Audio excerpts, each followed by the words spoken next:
He getting worship in the heavens by the angels. Hallelujah, hallelujah. He feed the birds of the heaven, he'll feed you. When you was broke, he paid your bills when they was overdue. I put my trust in God, y'all be believing you. I put my trust in God, cause he'll see it through. I trust in God cause he delivered me from addiction. I was sick in my sin, his love is my prescription. What kind of man forgives killers at his crucifixion? So I had to die to myself, I guess it's the benediction. My trust in God remove me from the devil's jurisdiction. You say you trust him, but you're stressing, that's a contradiction. If faith's your gun, trust is your ammunition. Be efficient of men is the greatest commission. You put the trust in tradition and have you out of position. With your trust in him, the solid above the opposition. Hey guys, it's your girl Latoya Renee, and you're tuning into Sisters Can We Talk. This show is an empowerment show that allows us to share each other's testimonies in order to build each other's faith to believe in the impossible. I know sometimes we can feel like we're the only ones that are going through a situation, and it's hard for us to tell anybody because we feel like we're the only one. But what if I told you that you're not the only one that has been through a traumatic experience, and that someone out there knows exactly what you're going through? That being said, I would like to welcome our guest for today's show, Prophetess Kimberly Rones. Good morning, good morning, good morning. I am so glad that you're here today. Your story is a story of overcoming abuse and learning how to say, I love me. Amen, amen. Tell us about your story starting from the beginning.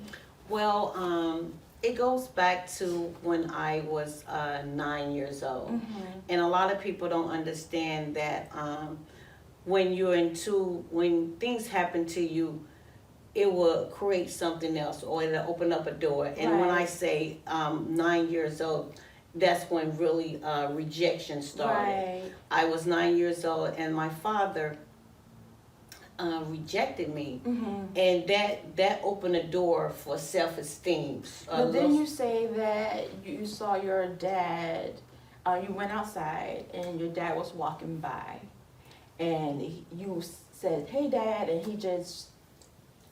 It was just, me and my niece, we was on our way to the store, Mm-hmm. and I walked past his home, and I was up to greet him. Yeah. And he looked at me, and because he was married, Mm-hmm. and his wife, I was an outside child. Okay. And because his wife didn't know who I was, Oh. he looked at me, and he turned around, and he proceeded to walk up the stairs as though I was not there, Mm. and as though I had not even spoke with him. Yeah. So that's how that started. Right. And I believe from that 9-year-old girl, I became a young lady that just needed to be validated by a man. Yeah. And I went through different relationships and marriages, and abuse began there. Just trying to be validated, just trying to have someone to just love me. It didn't matter how I got it. Right. You said in a quote, I tried to find men to validate me due to my father's rejection. That's what I meant. Yeah. Rejection started when I was 9 years old, and a lot of people don't understand well.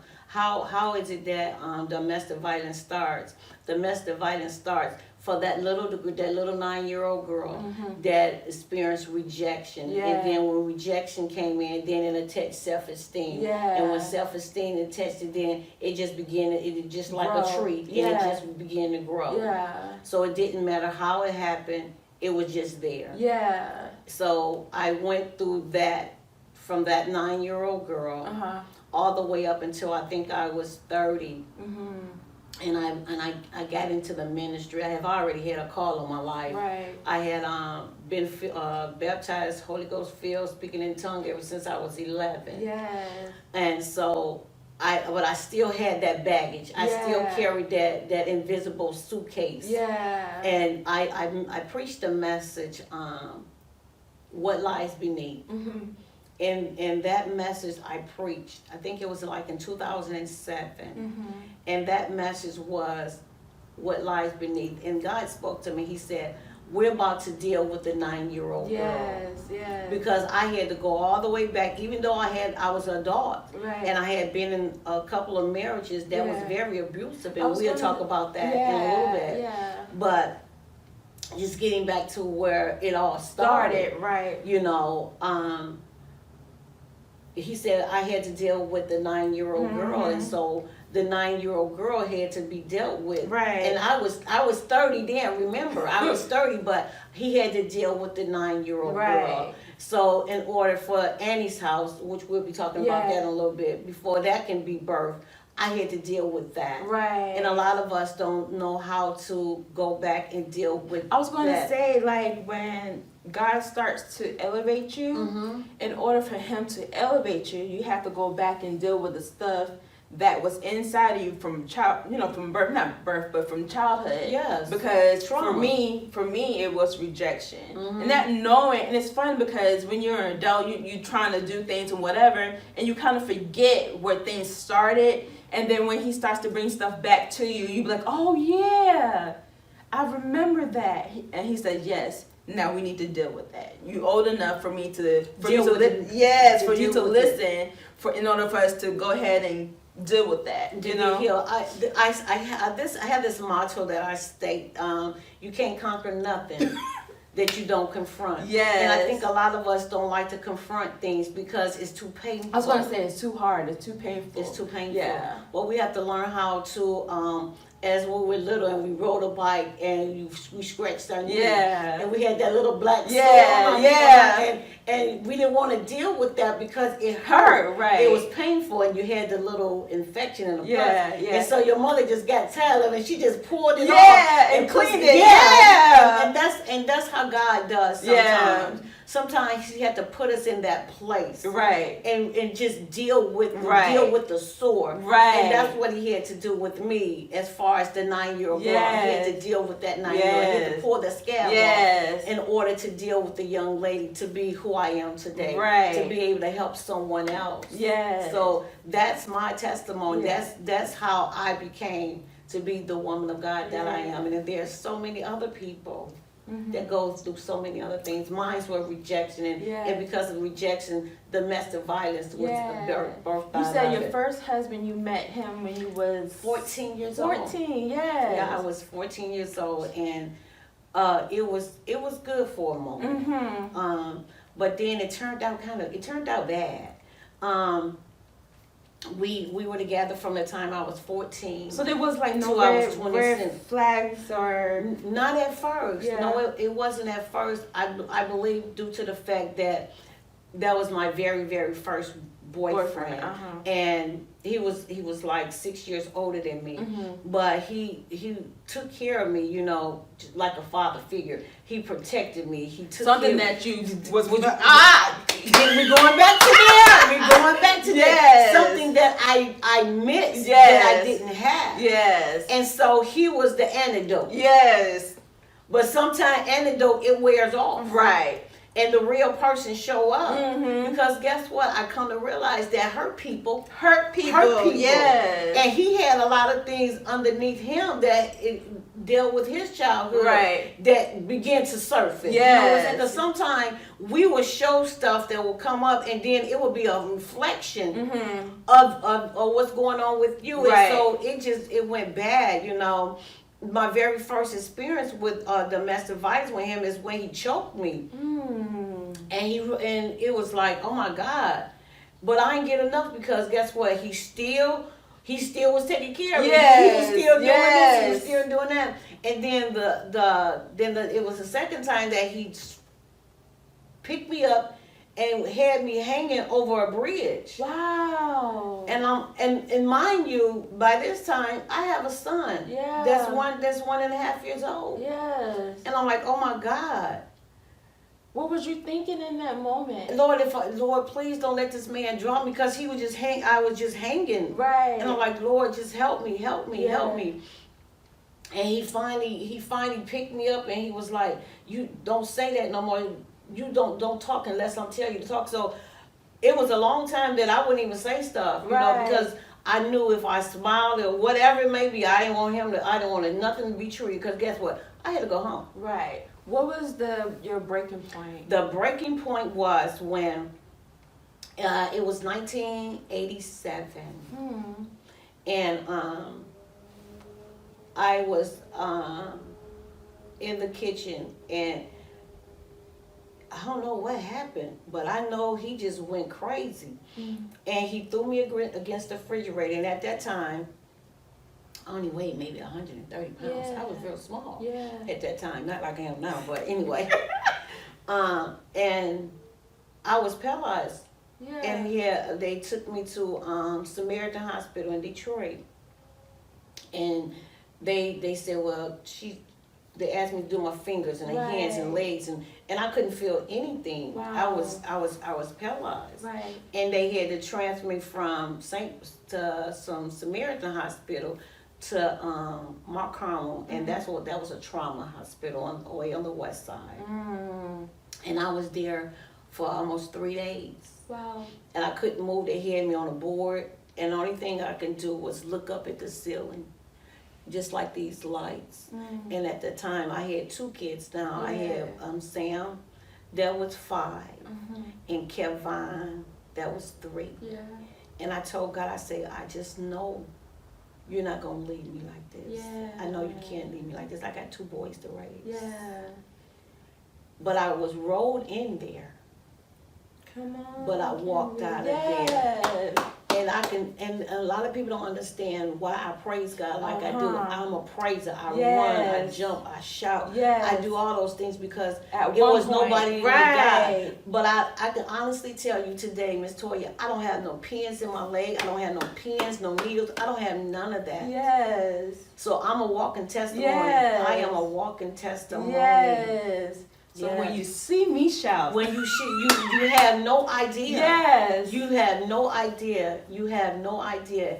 And a couple of years ago, God told me, He says, your praise is your secret weapon. Mhm. And you can always praise yourself out of anything that you're in. Yes. And it was because of me being paralyzed. He thought He paralyzed me Right. in the physical, but He just elevated me in the spirit. But that ignition, he ignited Yes. something that was dormant, and so Yes. sometimes you might think is for your better, But but God said He works everything out for your good. and he was just showing you what was in you. He was just showing you what your praise can do in that moment. And so now, when you in a bad moment, whatever, you can go back and say, I remember a time when I Yes. was praising that you was there for me. And so now you know what the power of praise can do. Yes, Yes. a lot of people don't understand. That's those I call those my trophies. My trophies when I had to go through something. Yes. And I just go back and I say, well, let me go back to my trophy shelf. Yes. Oh, God brought me out of this Yes. in 1996. Go, God brought me that out of 2012. Yes. So those are my trophies. Yes. And that's all. You have to have something to remind you right. of what God done. And that's my testimony Yes. every day. Yes. Every day, that's my testimony. But I just want to just piggyback on something. What? Even in that, I found myself on the same bus, same market, Right. different growth. Yes. Due to the fact that, guess what? That 9-year-old girl Was still had not been dealt right. with yet. Yes. And so I found myself in another relationship After the first one. after the first Yes. one. And a Okay. lot of people like, what is wrong with her? Yeah. How she end up in it? Because guess what? That 9-year-old girl Mm. was never dealt with. The Right. 9-year-old girl was never healed and delivered Right. and set free. Yes. So that's why I kept getting on the same bus. Bus, yeah. I get a transfer and I'll be on the same bus. Yes. But I came to myself Mm. and I said, you know what? And I think you had that I spoke. Mm-hmm. I'm going to just get off the bus Yes. You was and like, walk the rest of the way. Miss Kimberly, when I tell you have some sayings, she said, I'm going to get off the bus and walk the rest of the way. No more will I go on this bus. No more transfer. No more. I ain't doing it no more. I don't even trust the transfer. I just walk the rest of the way. Right. And sometimes that's what we have to do. We have to walk through. Yes. And we don't like to do that. Sometimes we like to take the easy way. But sometimes walking through something, you get strengthened. Yes. Can I say this? There's Yes. really no easy way to do it, but to go through. You gotta go You through gotta go it. through. And if you don't go through, you just stay where you are, and not developing, not growing, still in the same mess that you are in, only because we're too fearful. Yeah, and that's it. Mm-hmm. We're fearful, but we come to realize that God said He's not the author of fear or confusion. Yes. So we have to have the Word of God in us. First of all, we have to have God. That's number I was one. gonna say, you said a quote, after your second marriage, you said that the Lord would ask you, "Do you trust me?" Yes, yes. Matter of fact, this was just not too long ago. He asked me. He said, "I just want to ask you one thing." I said, "What is that?" He said, "I just want to know, do you trust that I would do it?" And I'm like, "Oh, what are you talking about, God?" He said, "I don't care whatever it is. Right. I just want to know, do you trust me Right. that I would do it?" Yeah. And my answer was yes. Yes. And that's what we have to be. We have to, no matter what we see, no matter what it looked like, Right. we have to trust God that what He said, because He said His word will not come back void, but it Yes. accomplished what it set out to do. And that's Come what on. we have to learn how Yes. to do. Trust God, take Him at His word, because He said that His word would not come back void. Yes. Heaven and earth will pass away, but His word will stand. Yes. And when you don't have nothing else to stand on God's word. Yes. Now, you, after everything that you went through, you started a foundation. Tell us about that. It's not really a foundation. It's a non-profit organization, and it's called Annie's House. Yes. And when I talk about Annie's House, I smile because it's named after my mother. Yes. So and if I can just talk a little bit about my mother, Yes. Annie. My mother, her name was Annie Lee, and my mother Annie was just like a big mama. Something that we don't have no more. No, we don't have those, and I believe that's one of our problems, that we don't have a big mama. But my mother, Annie Lee, she was like a superhero or something, because no matter what went on, everybody came to our house for Annie Lee. If it wasn't Annie Lee, it was Miss Ann. My mother was the police. They'll come to our house before they call the police. You know, they will call. She was the ambulance. Yeah. Before they call the ambulance, they'll call Miss Ann. So my mother, she was a doctor, because she banished up people. She delivered kids. You know what I'm saying? It was just whatever it was. Miss Ann was the person. You know, it was given times that me and my sister and my brother, we'll wake up in the morning, ready to go to school, and then we got people on the floor, pallets that my mother took in, their house got burnt down, or anything, the husband beat them up, or whatever it was. And my mother would just bring them in, tell us, move over, get them something to eat, go put them some clothes on or whatever. And that's how the name Annie House came. Because Annie House is a restoration home. It's for women that has been abused. And I get 3 mottos that I do for Annie's House, and they the 3 R's. Yes. Because when you're in a bad situation, the first thing you need is refuge. And that's shelter. And then after you got refuge, then you just need to rest. And once you rest, then you can get restoration. So those are the 3 R's that Annie House offer you: refuge, rest, and restoration. That is amazing. It seems like your mom, Miss Ann, she was preparing you. I didn't even know that. I didn't even know that. She was preparing you for what you will have today. Yeah. And that's amazing. Like, even like when you say you woke up to people in the house and she was like, get this, get that. She was already telling you, this is what you are to become. Yes. And I didn't even know that. And then later on, I became a caregiver for my mom, because my mom, she developed dementia. So I was her caregiver. So I took care of her from the beginning all the way to the end. So that was a blessing.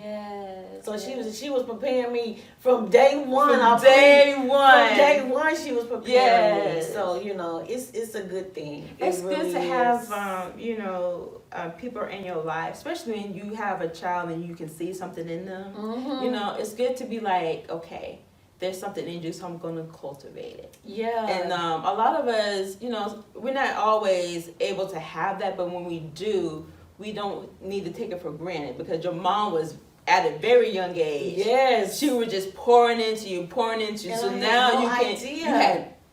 And so, and if I can be honest, I was very rebellious, because ain't we all? I was like, I ain't trying to do this. I don't want to do this. But at the end of the day, it worked for my good. Even though it seemed like it was hard, but it was for my good, because if I had not been through the abuse that I went to, Right. if I had not endured the things that I had to Right. endure, I wouldn't be able to help the women that comes through Yes. Annie's house Can now. I tell you this? I believe that our testimonies, our journeys, really not for us. They're not. They're not. It's like a training ground, you know, and we might think at the time that, you know, it's all about us and Lord help us, but he's teaching us everything that we need to know when we're going through our testimonies. So at the end of the day, you are able to help those that was with you, you know, that had domestic violence or having trouble with rejection. Mm-hmm. You're able to say, you know what, I've been there. Let me Yeah. show you how to get out. Yeah, and I have another quote. I don't know if you but it's just the quotes that God give me, you know. And when He gave me Annie House, He said, I want you to be able to reach any and everyone. Yeah. And He gave me, as far as the older women, Yeah. you don't have to stay in it. Yes. But for the younger women, You don't have to. you don't have to go through it. Yes. And so I'm like, okay, God. He said, yes, I want you to be able to help any and everybody, because there will be people that will come through there that just need, you Yeah. can't look at their age, their color, or their creed. Only thing you need to do is know that they need you. Can I say this? You know, God is all about love. And so much of us, I hear people say, well, you look kind of different, so I'm not even going to touch you because you look like I don't even want to deal with it. But we sometimes don't have to look on the outer appearance. We have to go inside and look deep, because everybody needs love. Oh, It don't no yes. matter what you've been through, what you're going through, what you look like, tattoos, piercings, or whatever. God is loving you. Everyone needs love, and if we can just go and stop looking at the outer appearance and get to the center, Yeah, I think we will do wonders in the kingdom. it's so true, because it's like this here, cancer. Just using that as a example. Cancer don't have no respect of person. It is young, old. It doesn't matter. Right. And just like domestic violence, it doesn't matter. You know, a lot of people, they don't think about domestic violence, and I keep bringing it up because it's attached to Right. me. Right. But domestic violence is more than just physical. And a lot of people don't Yes. understand that. You know? said that domestic violence is not just physical abuse, but it's emotional, mental, and financial abuse. And I thought the financial part of it was so profound, because we don't think about all we think about, you know, is the physical and maybe a little bit emotional, but never about the financial abuse. And mentally. Yeah, yeah. You know, and we're so uneducated that we don't even know that we're in an abused marriage or whatever it may be, because he's not hitting me, but there's control when he tells you what you can do, what you can't do, what you can spend. Right. I need to know what you did spend, what you buy, what you Or put did, you what on can't. allowance. Put you on allowance. You know, that's abuse, because you're dealing with a person and you're controlling them financially, and you're abusing that. So that's abuse. Yeah, yeah. And I think, like you said, like most people don't even, we uneducated. Yes. You know what I'm saying? And then a lot of it has to do with a lot of people not speaking out and say, this is happening to me. They don't know. They don't know how. Yeah. And I go back to what I'm saying. A lot of us, we're not educated to know exactly what we're going through. And then there's people that they don't know where to go. Right. I was just I did a interview a couple of weeks ago on the news. And a lot of people, they say, well, domestic violence rate is down. Who says so? Well, because you're not getting a lot of calls. Well, that's not true, because guess what? If the pandemic has kept the abusers in the home for the last couple of months, who can they call? How can they use the phone? Of course it's gonna look like it's down, because guess what? You got the abuser in the house. I remember our conversation, and you were saying that you knew of a friend that in the midst of the pandemic, she was killed. Yes, one of my coworkers was killed, and another one of my coworkers was shot several times. I'm talking about this is a new year, but in May and then in October, and we was going through the pandemic then. Right. You know, so how is it that it's down? Right. How's the domestic violence rate is down? Right. When you have a person that's in a home, and I say this, you have men and women that have had outside activities, and you understand what I'm saying, outside activities, and because the pandemic, It makes you agitated because you can't do what you want to do. You can't call who you want to call. You can't see who you want to see. So you're in the home and it's tense, right, and it's frustrating, right, and it's aggravating. So we have that, and then it's mental. yes. A lot of people don't understand mental. You can hide physical because you throw some makeup on, girl. You don't even know the difference. But talking about the mental state of it, that's why some people they kill themselves, Right. because they don't feel as there's no way out. You said something in our pre-interview. You said that you didn't even know how depressed you was and how much weight you lost because a friend came over. Yes. One of my best friend, and she passed away. But I didn't even know that I was just so distraught and so messed up that I was really having a nervous breakdown. Right. But I was still functioning. I was still taking care of my kids. Yeah. I was still working. But the pressure Of it all. and my best friend, she used to come over and she used to go shopping for me because she knew what looked nice on me because she was a buyer. Yeah. For a clothing buyer. So she knew what looked nice on me. Right. So she would come over, she would do my winter shopping and my summer shopping. And she's like, come on, let's go shopping so I can pick out your summer stuff. Cause she's like, you're small, you petite, And so, and I just wore medium. So everything that I wore, I just wore medium. So the thing she picked out, I was like medium. Right. And I goes in the dressing room to try on, and when I tell you, the medium just fell straight off. And when we left, everything that I had in that bag, listen to me, was an extra small. Wow. Not just small. The extra small. Extra small. Right. And I didn't even know that I had just the mental state of wasting away. Wasting away. Mentally.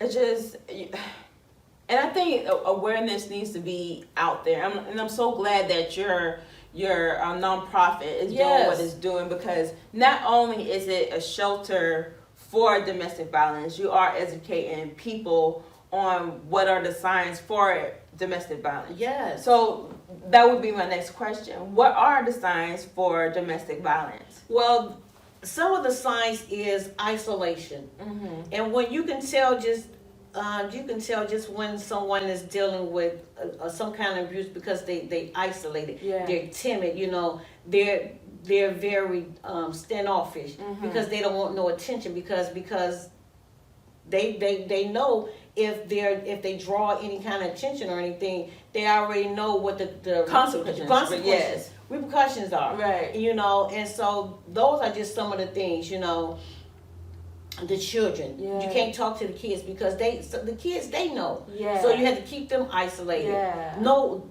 as they say, what goes on this house stays in this house. But I come to realize something. Whatever goes in this house and is hurting me, I'm gonna tell it. Yeah. And I had to learn that. Yeah. And that's some of the things that are also with domestic violence. I see a lot of women. It's just that certain look because I've been there. Yeah. And there's some things that you just can't really tell. Yeah. But some people that has been there before, there's just that certain that certain look. Yeah. That you can say, my sister, Yeah. she's in trouble. Yeah. If you can understand what I'm saying. So, question for you. So, if you are dealing with a domestic violence situation, how do how do people get information? How do people break free and tell somebody? Because I know a lot of people are afraid. Yes, they are. As I was stating earlier, it goes with the mind. Once you get your mind back, then that's the key. Yeah. You have to get your mind back, and when I mean get your mind back, you have to get into your mind, begin to talk to your mind, begin to get your game plan. Yeah. And when there's a game plan, you can do anything. Yeah. Once you make up your mind, Right. that's the key. we have to get to the place that we got to make up our mind to say, you know what, Mm-hmm. I can't do this anymore. Yeah. It kind of reminds me of the prodigal son, Mm-hmm. that he had spent all his money, but there was two things that happened to him. Yeah. He came to himself, Yeah. and he found himself. Yes. And when those two coincided, he said, let me get up and get out of here and go back to my daddy's house. I don't care if I have to work for him. I don't care what it is. Right, I'm going home. And that's the same thing as far as domestic violence. Once we find ourselves in something, and you know what, this is a mess. Mm-hmm. Let me try to find a way to get out. Yeah. And that's when we get the game plan Yeah. going, because it all starts up in here. Yeah. And that's where domestic violence Yeah. kind of start, because once they get your mind, Then they have. they have Yeah. you. Yeah. So you have to deprogram your mind. Yeah. And I tell anyone, if you can just get your mind back, Mm-hmm. once you get your mind back, baby, your mind can take you places that you can imagine. Your mind can take you into Africa, and we sitting right here. But if we can just get our mind back, Yes. just get our mind back, Love that. get our mind back. And then, so do you recommend so you get your mind back, but do you recommend that fully going and breaking free without having a plan? No, please don't go if you don't have a plan, don't go nowhere. Right. Because where you going, you ain't got no plan. Right. Get your mind back, and then you begin to plan. There's places that you can see on TV because of the pandemic that we are able to go out a little places now. Right. So you can go to the restaurant or whatever it may be. There's 911 calls, there's 811 calls, there's 211 calls. There's places that you can call now. Yeah. So once you get your game plan together, then you start executing it. Okay, Right. I'm gonna call this number, Yeah. or I'm gonna call that number. Yeah. I'm letting somebody know that I need help. Mm-hmm. Yeah. But once you have to get that first. Yeah. And I tell a lot of people, don't think that your neighbors don't know what's going on. They do know. Mm-hmm. But a lot of people, they don't want to get involved because of a lot of things that go on. Right. And a lot of people that may want to get involved, but they don't know how. Right. But I tell people, there's an anonymous number that you can call and report at 2985 Beneteau or whatever. Yeah. There's domestic violence going on, and there's numbers, and they don't even know that you called. Yeah, I was gonna say that. So if I see a person that I might think is going through a traumatic domestic situation, there's a number I can call and be anonymous. Yes. There's number, there's 800 number that you can call. Mm-hmm. Harbor House have a lot of numbers. I work with Harbor House, you know, because I walk with them and things in that nature, and I'm the type of person, and what Annie's House is trying to do is catch the people that Harbor House can't.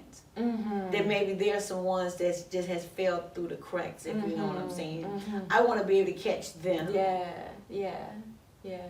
Just long as somebody know that you're covered. Yeah. Long as there's someone out there to know that, hey, I love you. Yeah. I got your back. Yeah. That's what Annie's House about. Yeah. That's what I'm about. Yeah. I just want to let you know, sister, I have you. I Yeah. got you. I have a ministry that I just started called Sisterhood Soul Soothing Ministry. And it's all about women encouraging each other. Yeah. You know me, I love to motivate and encourage, especially these young ladies out there who don't have, any guidance and people pouring into them. And I think that what's wrong with us, not, the generation now, because I was just telling a friend, I was like, the big mamas are still trying to get it. Yes. And so if I'm still trying to get it, I don't have time to pour into the next generation. So it's good to have people like Annie's House and other people out there that see these young women, see these people that are in trouble, and try to pour in love into them. Yes. I thank you for being here. I got one more question. Yes. What would you say to your 9-year-old self if after everything that you went through, after all the trials and the lessons that you learned, what would you say to your 9-year-old self if you was looking at her right now? I would say to the 9-year-old young lady is, we made it. Yes. We made it. Yes. We made it. Yes. we made it. I love that. We made it. That is awesome. Yeah, we made it. Wow. Thank you. Thank you. Thank you for having me. Thank you for so much being for having here. me. Your testimony about domestic violence and you starting your nonprofit is a testimony in itself. Yeah. For you to overcome everything that you went through.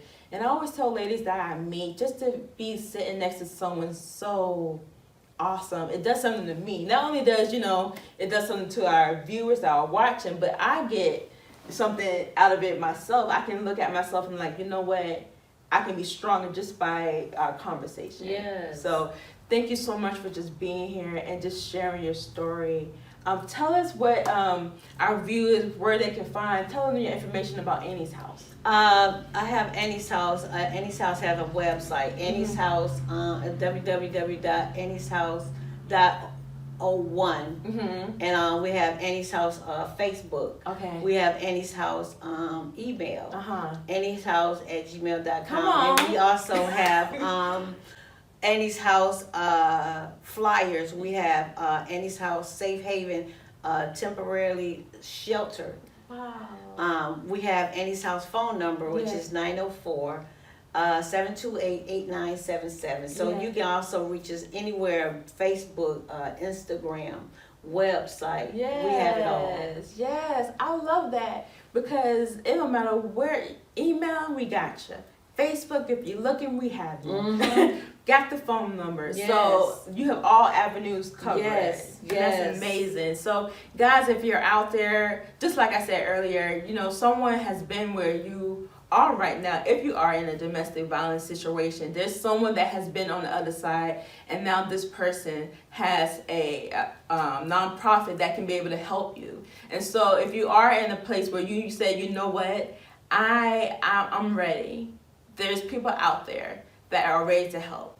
Yes. So thank you again. Thank you so much. Thank you for having me. Yes. Thank you so very much. Guys, until next time, remember to love, pray, and be that beacon of light for the world to see. Thank you so much. Bye. Bye-bye.